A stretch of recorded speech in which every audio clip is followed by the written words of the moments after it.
Yung unang nakakabit ay naka 8 rose oil color na nga yan mga bossing ko, big rose oil color. So syempre, ibabalik na nga natin yung stock. Kung napansin nyo talaga, malaking agwat na talaga yung stock mga bossing ko. At kaya syempre, testingan muna natin kung ano talaga yung lasa ng langis niya. Hahay!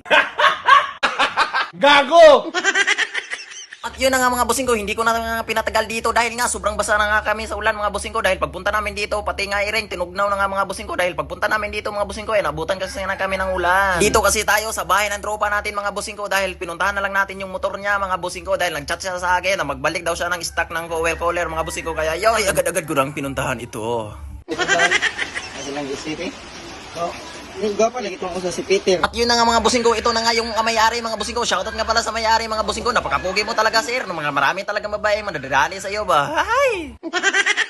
Kaya ayan na nga pala mga bossing ko, hindi nagtagal, nakabit na nga pala natin yung stock oil cooler mga bossing ko. 3 rows pala yan mga bossing ko kung nakita nyo. At syempre dahil tapos na